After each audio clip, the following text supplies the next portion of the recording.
Hello and welcome to another episode of the GCSUNScast, a Gold Coast Suns show by fans for fans. I'm your host Shane, and I'd like to start off as we do each and every week and thank our Patreon sponsors: Dale Snelling, Jack's dad, Paul Vosti, Robbie Fiorini, Brodie Burgess, Kate Kelland, Chris Moore, Tom Kim and Tim. Thank you so much for your support with the show, and we wouldn't be able to bring this to you every single week without your support. Now, you can join our Patreon sponsors by heading on over to patreon.com/GCSUNScast, where you can donate to the show and help support us.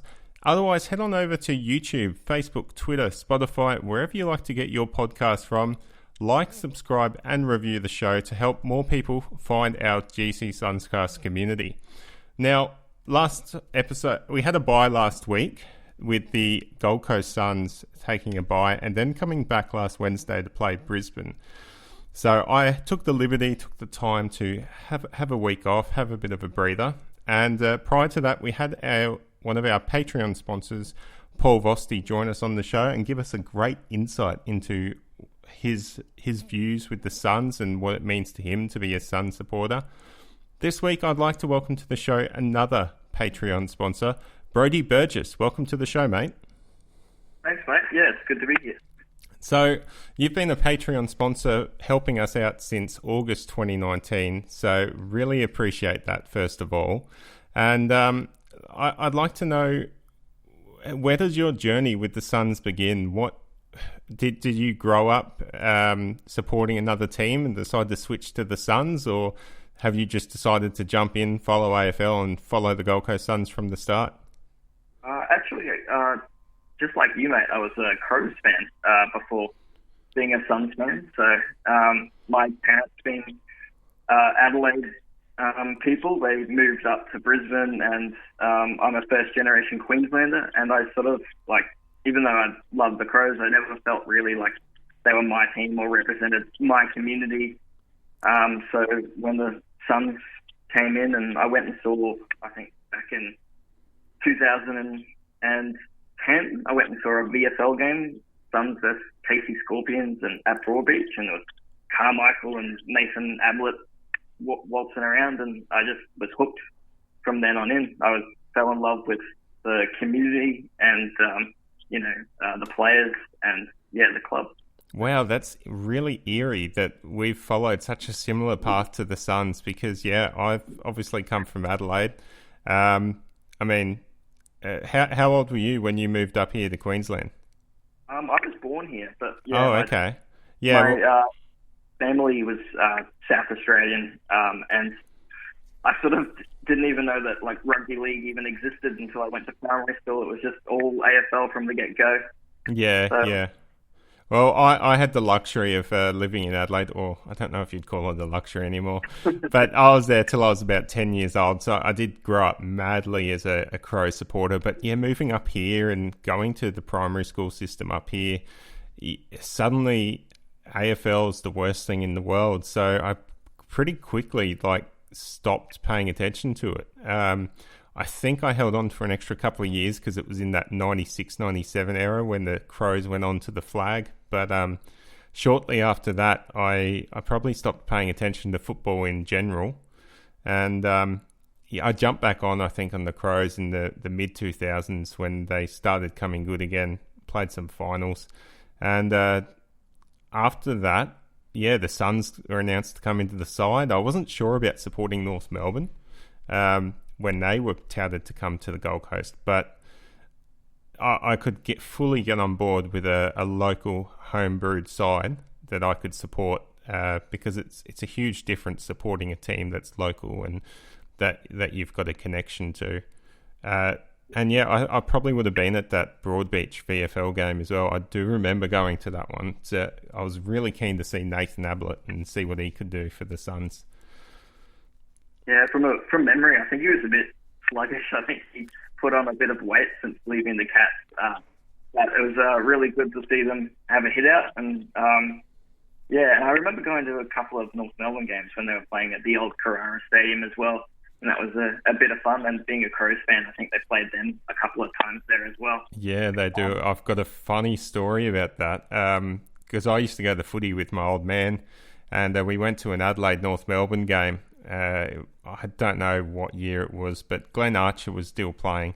We were sitting up behind the opposition interchange bench, and my old man, coming from a different generation of football supporter, started hurling abuse towards Archer, and the look on his face when Archer turned around and looked at my old man, suddenly I've never heard my old man just whimper and cower back into his seat. Glenn Archer's a bloke you don't want to piss off, and but I think the Crows came away with the win that day. So all in all, we had the last laugh, but certainly some memories from those early years at Carrara. So what's your favourite moment with the Suns since you've been supporting them? It's hard to pick a specific moment. There's really a lot. I guess from a personal standpoint, just going to the games and the club really does mean the world to me, and being part of the Suns community is so important. We've got such a terrific fan base, and we're small, but we're mighty. And if I guess I had to pick a moment that would, specifically, I would say it's just the times I've been to Metricon and gone with family and friends. In the early days, I used to, when I was still at high school, so that was back in 2011 and 12 and 13, I was, I'd go with my sister and my mum, which I'd really cherish. They were both passionate Suns fans, and then going with some mates who, support the Lions and all of that sort of stuff. So just, getting them to come down and going for us as the second Queensland team was pretty special. But I guess if I have to, be specific about it, the last 2 years I've had the pleasure to introduce my girlfriend to the club and the sport in general, and she's really become an avid supporter, and she knows all the players, and this year she even became a member. So I'm really enjoying going to games with her and just enjoying the experience. Oh, that's great. That's obviously a bit of a challenge. I remember trying to introduce my girlfriend at the time, now wife, into AFL, and she wasn't keen on it, although I probably didn't have the patience to answer every single question she'd ask while I was trying to watch the football. And I just used to try to point out a bloke and say, check out that guy, and she'd just be distracted by the good looks of the players. For early on in the first few years, she had a crush on Jared Brennan. So that was a good distraction. She'd watch football just to watch Jared Brennan play, but she pretty quickly realised she didn't like going to the football with me, because I'd usually make a fool of myself, hurling abuse and yelling out, and she reckons I tried to get into a fight with a Collingwood supporter one year, but I don't remember that happening. Wow. Yeah. So I think it's my wife just tends to sit by and go into another room when it's time for the football for me, but it's awesome that you've managed to get your partner on board with the Suns to the extent where she's got a membership as well. Yeah, she really loves it now. She was initially sort of not that keen because she's a netball girl, and it was really good. I first got her involved with the Lions, actually, watching them, and then I was such a big Suns fan that I introduced her to the Suns, and she's really never looked back. She's loved it from day dot, and she's just as passionate and crazy and yelling abuse at the opposition and all of that sort of stuff as me, and she's true blue, red and gold for sure now, so that's really good. So how does she feel about the AFLW? Has it had much of an impact to her? Does she really, really like it, or it's just a side thing compared to the men's? I think it's for her, it's just a side thing. I think I take it a little bit more seriously, but she was getting into it for a little bit there as well. But I think she still sort of approaches it as a side thing, because netball's a sort of main sport, and she sort of sees that is the main female sport. But we love watching some of the girls' games and getting down to support them. She loves a couple of the players. She had a signature for one of them, I think, as well. So Yeah. Oh, that's good. I mean, obviously, as the AFLW and the Suns women's come on board more and more, they're going to provide more opportunities to be those role models for especially the females, the women, young women and girls.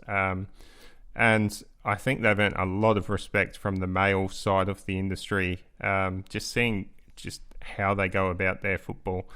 So that's personally really impressed me. I'm all on board with the women's, and I hope that any of this stuff going on with COVID and the talk doesn't impact a potential for them to have a good season next year. Let's get back onto topic. What's your favourite Suns win? For a game perspective, in terms of like the historical consequence and what it meant for the club at the time, I think it has to be, no doubt, Suns vs Collingwood, July 2014. Yeah, that's a fan favourite.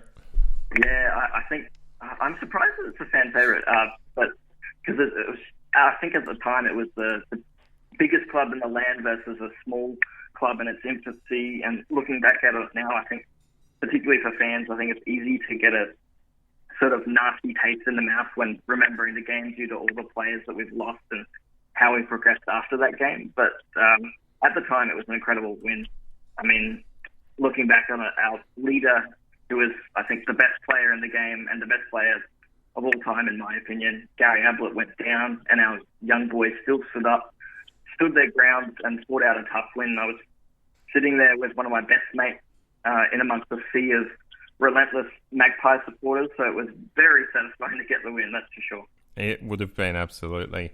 That was the first game I'd missed as a Suns supporter, so I was a bit upset I missed that. I was watching it along on TV, but I decided to give my tickets away to my brother and his girlfriend, and I don't think they fully appreciated just what they were witnessing. So who's your favourite Suns player? I think, without a doubt, I mean, I love them all, but Jared Harbrow is my favourite, without a doubt.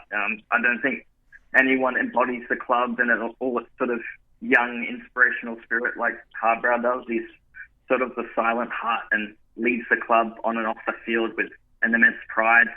I love his dash and off the half-back and his desire to hunt down the football.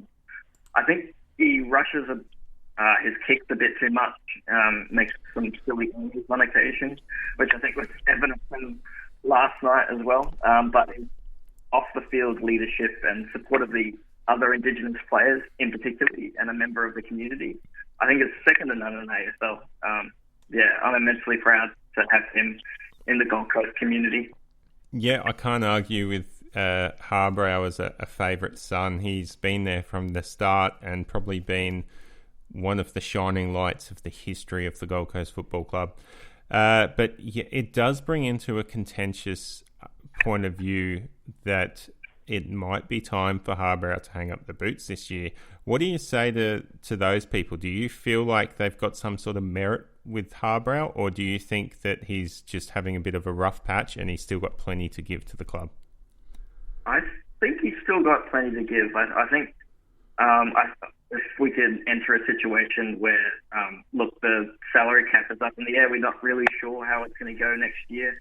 If we can get him in as like a Sean Burgoyne type thing where we get him in for a year or two extra, he does his part on and off the field, but we can put him in some sort of Indigenous advisory role, and because he's really important to that group of players, and they really all the players really respect him. So I think his leadership is really important, as well as his on-field contribution as well. Yeah, I think you might be right. I think with the cuts to the soft cap, we know that they're probably going to be far greater than the cuts to the salary cap. So I think if Harbrow's got any chance to stay with the club, it's likely going to be continuing on as a player and taking more of a development role, similar to what Michael Riscatelli did last year.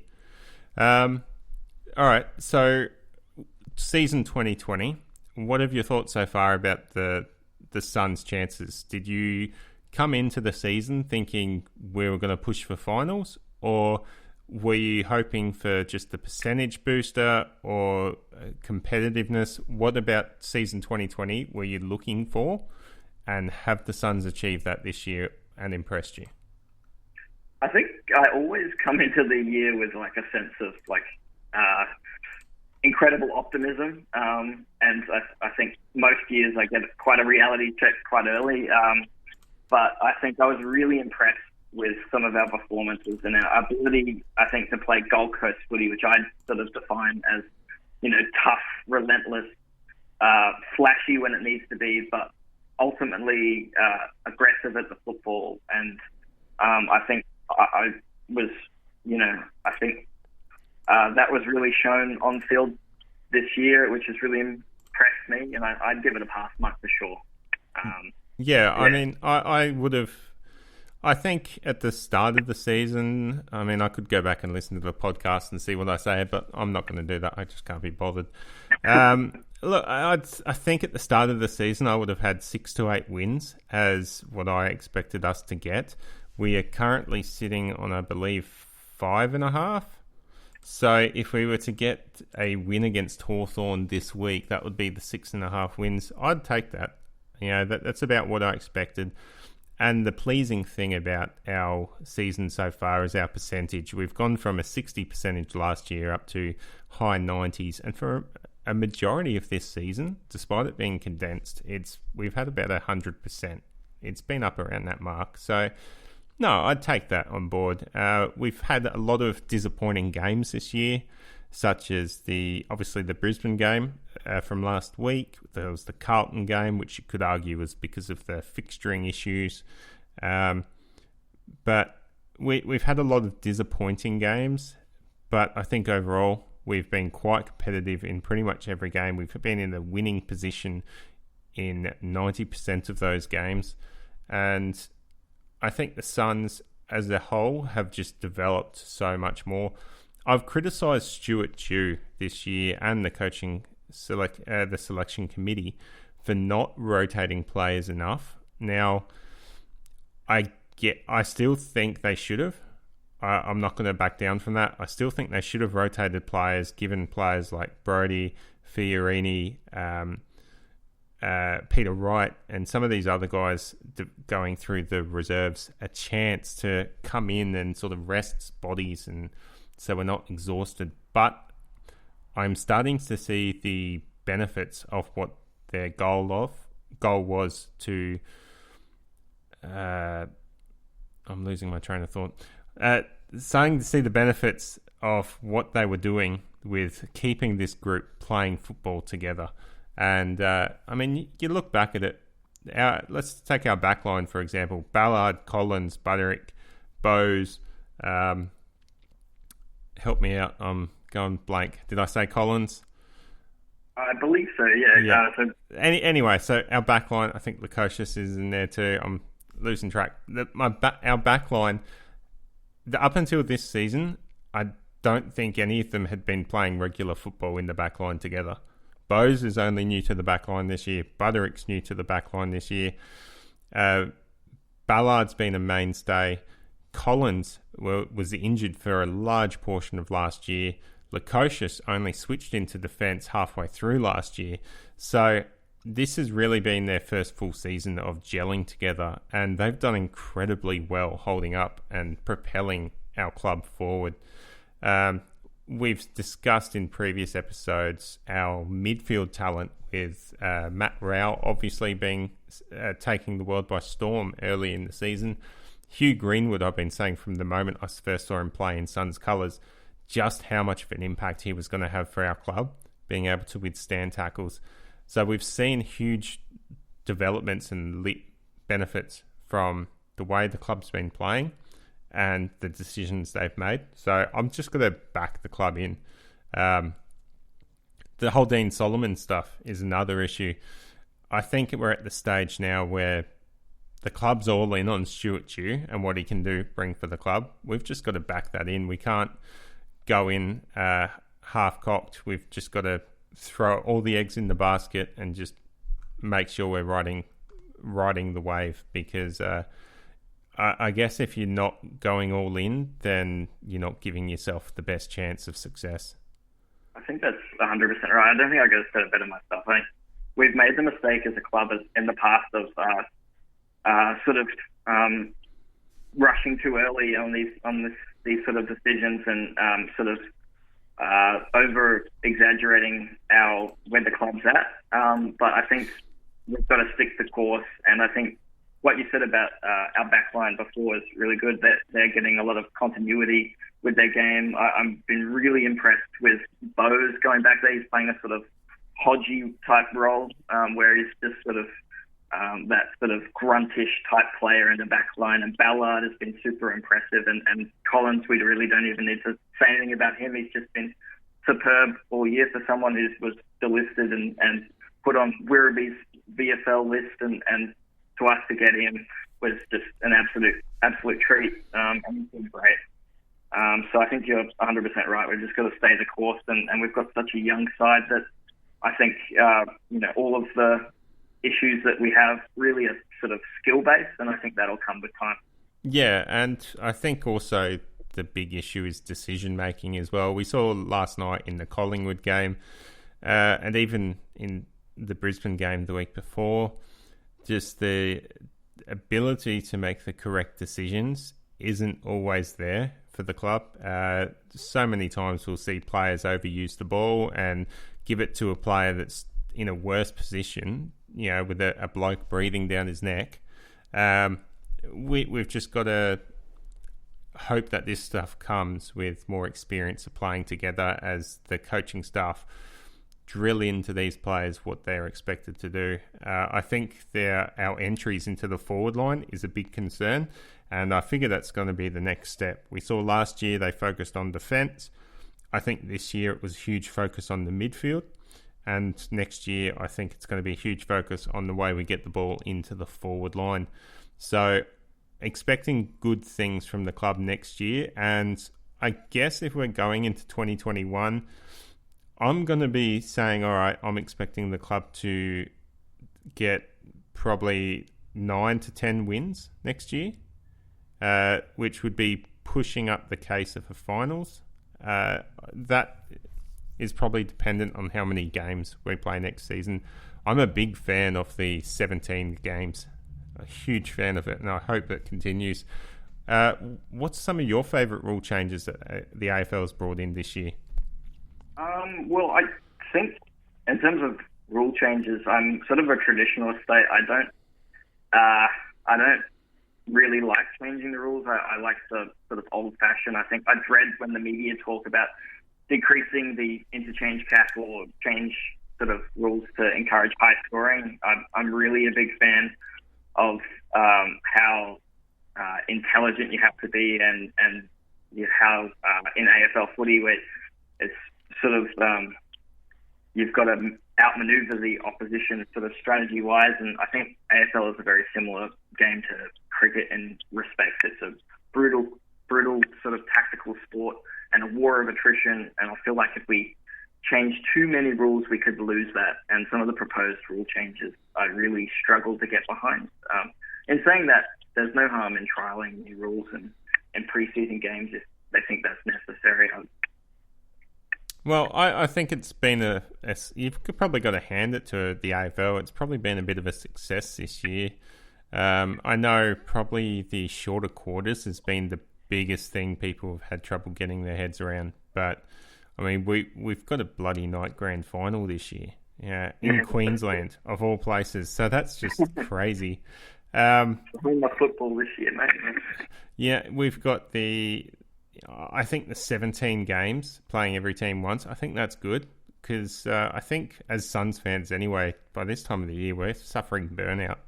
We're suffering, another season where we're not playing finals, just can't wait for it to end so we can focus on the trade and the draft section.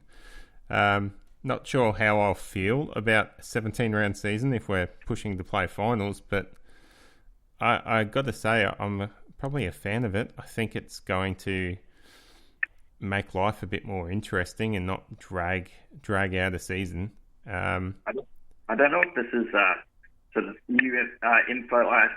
It came out I think a couple of days ago that the AFL was even looking at, I think through because of financial reasons, they're looking at extending the season to 28 games, which is much more than the normal 22 games. And I think that was purely because they feel like Channel 7 hasn't had Channel 7 and Fox haven't had the games allowed to them, so they wanted to extend it to 28 next year, which would be really hard for our young side, I think, if that's true. Yeah, it would. And they wouldn't want to be tampering with list sizes if that was the case. I see the value in that. I understand what they're trying to do. I wouldn't expect there to be a preseason competition. They should just jump straight into it. I mean, that's basically 4 weeks wasted. However, I think if they're going to go that far ahead, they might as well just go all out and try to squeeze in playing each other twice, which would be 34 games, 34 rounds. But then again, that probably is a bridge too far. Becoming a bit like A-League, where it's just an incredibly long season. I don't know if we could keep eyeballs on the TV for that long. Well, it's a good thing you mentioned A-League, because the reason that works in the soccer is because they don't really... I'm not sure about the A-League. I think they've got a grand final. But I'm thinking Premier League. It's basically whoever finishes on top of the ladder. And they have a war of attrition to see who really is the best team over the entire season. Whereas we have finals. We have an elimination. You get a chance. You get a second chance to prove that you're worthy of being the best team in the competition. So I think... in that regard, I think finals are more valuable to the AFL than playing every team twice. And that's probably my reasoning for supporting a 17-game season, because I'd much rather see maybe the top 10 teams play finals or the top 6 play finals. But before we get into that, we have a wildcard final series where 7 to 10 playoff. There's so much that can be done, and I'm glad that the AFL's decided to experiment a bit this season to see what can be done, and hopefully some of this stuff carries over. All right, let's get back on track talking Suns. A lot of the talent for the Suns this year has really come to the front. We've seen Rao, Anderson, Rankin, a lot of things to get excited about. Who do you think your front runner is for the Rising Star? I think, without a doubt, I think it's going to be Noah Anderson. He just gets better with each game. He's quick, he's hard as nails, and not to mention he's really classy by foot for someone his age. Just an incredible young player. In general. Yeah, it's kind of like a Stephen Bradbury, isn't it? He's sort of the last one standing, but that's nothing to take away from Noah Anderson. He's been sensational. It's just he's had so many other Suns players sort of have their moment and eclipse him that he just goes under the radar. And as the season goes on, he looks more and more like the best player from this draft. He had another great game against Collingwood. He was one of our best players against Brisbane when the rest of the team struggled. Noah Anderson definitely got to be in with a shot.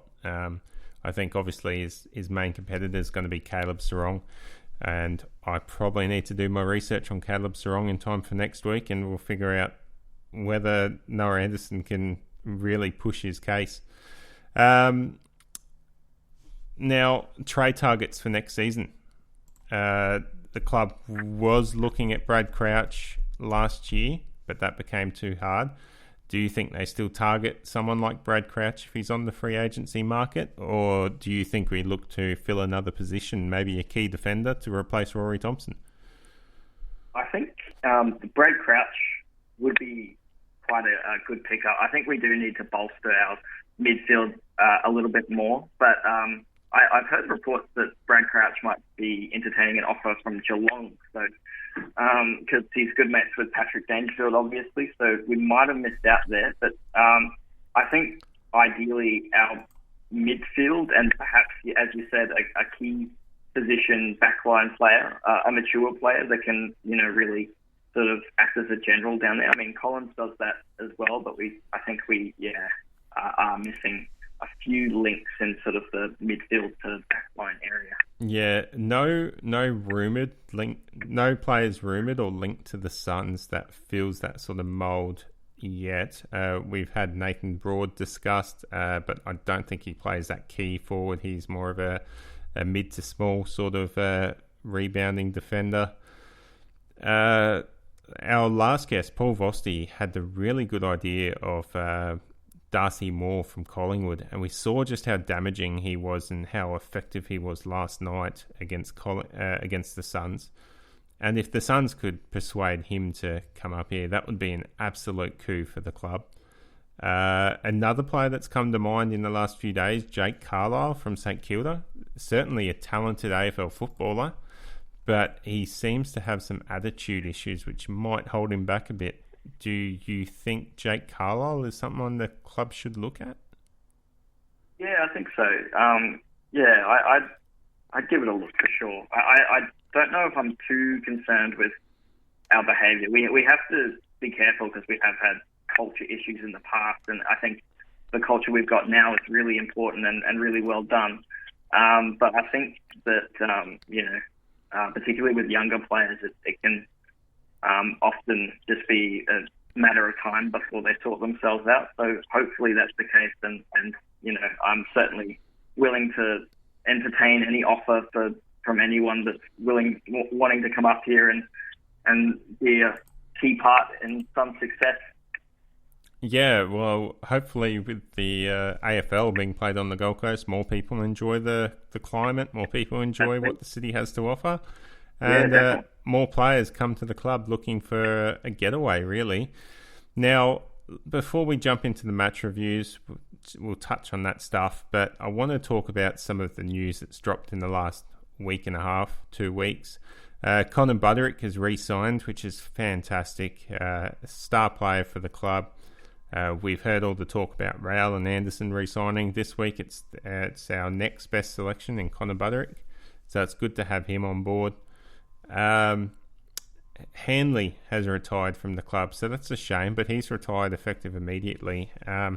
He was probably struggling to maintain his spot this year, but he's had a horrible run with injuries since he came to the club, but he hasn't lacked in talent, that's for sure.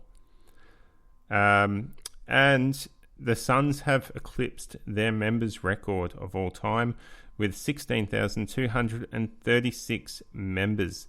So I think we had around 15,000 back in 2012 2014, as it looked like we were rising up the ladder.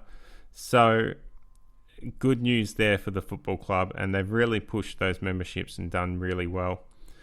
Finally, the last piece of news is Connor Buderick is done for the season. He's injured his collarbone. I'm not sure if it was broken or not.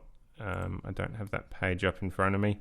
But either way, he's out for the season, and hopefully he can get well soon and prepare for his next second preseason in the AFL, because he's become a pretty much essential player of the Gold Coast Suns backline. So, with all that said, let's get into the match review. Gold Coast Suns 6-7-43 were defeated by Brisbane 13-10-88. It's a 45-point loss. Now, this is a game which was pretty pathetic in all regards. I watched it live on TV. You were there to watch it live in person, Brodie, because you're based up in Brisbane. I thought it was pretty sluggish. We came out pretty poor. Our disposals, our decision-making, our composure, our aggression was all well down and not AFL standard. It's not the first time the club's come out like this after a long break. We saw it against GWS early in the season. We saw it against Port Adelaide at the very start of the season. So hopefully next year, when we talk about what we want from the Suns next year, I don't want to see any performances like this next year. That's probably my goal. Yeah, definitely. It was really evident, like being live at the ground. We were out-runned, out-tackled and out-gunned in the midfield with, I think, some ridiculous clearance rate that was 10 times our own or something. Not to mention, how classy Neil and Zorko were around the contests and around the clearances. We were comprehensively outmatched by the Lions, I think.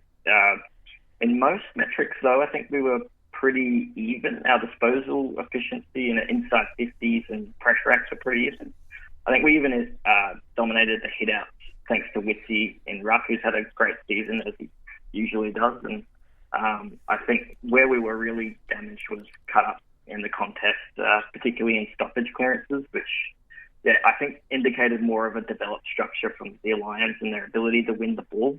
Our inside 50 usage was downright terrible, and too few contributors around the ground. I think only 3 Suns players, Ellis, Greenwood and Noah, were in the top 10 possession getters on the ground. So, based on all of that, I think it's pretty clear that we were, not first to the contest, which has forced us to play sort of chase football and not our natural game of aggression.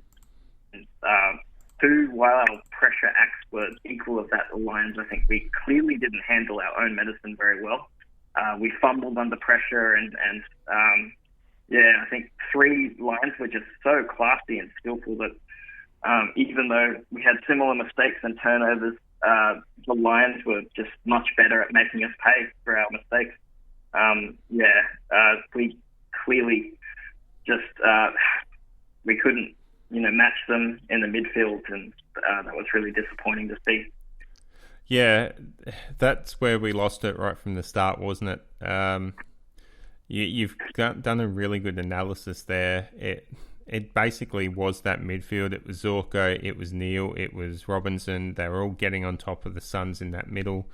I think Bose was manning up on Cam Rayner, and Cam Rayner kicked 3 goals and had opportunities for several more. So players just weren't being accountable. I don't know where they were losing it. I was dumbfounded for this game, and I think it's the second time this season I've turned off the game before it was over. I turned it off at 3/4 time and went to bed because I wasn't going to watch any more of this crap. Let's move on to the Gold Coast Collingwood game, which was much more entertaining to watch. Gold Coast 6 goals, 10-46, were defeated by Collingwood 10 goals, 8-68. That was a 22-point loss. The only multiple goal scorer there was Sexton with 3. Criticisms for the game, well, I guess our conversion rate for goals, 6 goals, 10, says it all.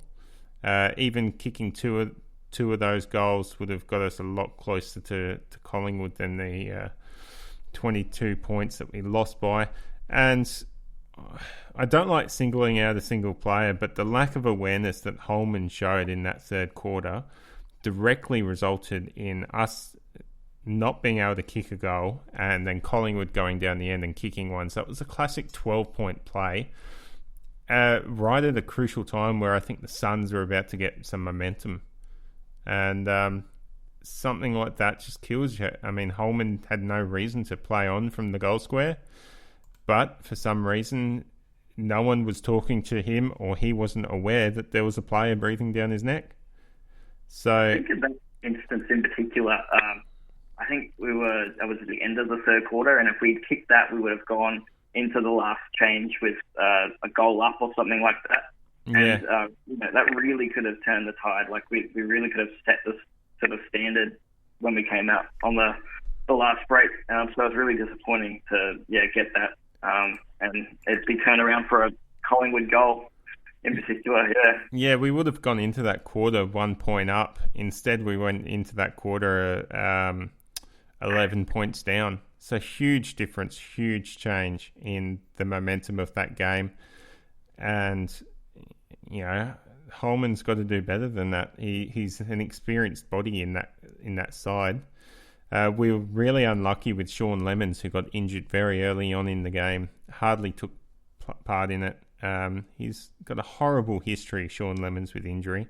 Seems like every second game he plays, he gets injured. But the positives, the pressure was back. For most of that game, we were elite in pressure, according to Fox Footy. And I felt like we were competing in the air a lot better than we have in any other game. Our aerial contest directly resulted in goals. Sam Day, Ben King being able to bring the ball down to ground to Sexton, who was on fire in that first quarter. Unfortunately, he didn't do much after that, and no other Gold Coast Suns player stood up to share the load in front of goals, which is probably the biggest concern from the game, that one bloke kicked half of our goals and no one else could really stand up and convert. I know King had a couple of chances and only got the one. Corbett kicked a brilliant goal from the tightest of angles with a drop punt, which surprised quite a few, including Jason Dunstall, who wouldn't shut up about it on the TV. So yeah, we were sitting right in the. We had a great view of him kicking it. We were on the other side of the pocket, and we could see it like sail just through the goals. It was the best angle for it, and I was quite surprised. Yeah, it was quite an impressive kick, that one. To do a drop punt from that angle as well was quite an interesting choice. Yeah, surprised by that. Most people would do the banana kick or something like that, but Corbett backed himself in and showed why he's in the AFL side, because he does know how to kick a goal. He does work hard, gets his hands on the ball, so hopefully we'll see more of Corbett as he becomes more accustomed to this level. Is there anything else you wanted to say about this game? Otherwise we might wrap it up there, Brodie. I think you've summed it up pretty well. I think I was just happy to see that we earned a little bit of respect back. Our attack on the ball, our tenacity at the contest, and our want to win. I think, like most games this year, was back to its normal level, and Took's pressure in particular impressed me. And how good was Powell off the back line, just marking everything. It was so impressive to watch. Yeah, Powell certainly cemented himself into that side now, and everyone expects him to be best 22. Whereas earlier in the season, there were a lot of people calling for him to be dropped when it was clear that he belonged in that side. They were just trying to find a position for him, and now they have off that half-back flank area. All right, we've got Hawthorn this week. Who do you reckon wins? Do you think the Suns can get the points? Yeah, I think so. Just based on how Hawthorn's form is and I think if we bring the same want to win at the contest and our tenacity, I think we'll be able to get the chocolates in this game, I think. Yeah, I do too. Hopefully the Suns can bring it, and we go out season 2020 with a positive note and something to look forward to besides the draft period for 2021. Yeah, definitely. All right, well, thanks for joining me tonight, Brodie. It's been a pleasure having you on, and we'll have to get you on sometime next year. Yeah, I'd love to. Thanks for having me, mate. No worries. And before we wrap up, I've got a very special announcement. Next week's episode will be our final episode for the season, but it's not going to be our worst. It's going to be one of our best, with special guests Cal Toomey, Mitch Cleary and Riley Beveridge all teaming up to bring a special GCSUNScast cross AFL Exchange episode, where we'll talk all about the Gold Coast Suns 2020 season and what we all expect and look forward to for season 2021. So until then, go Suns!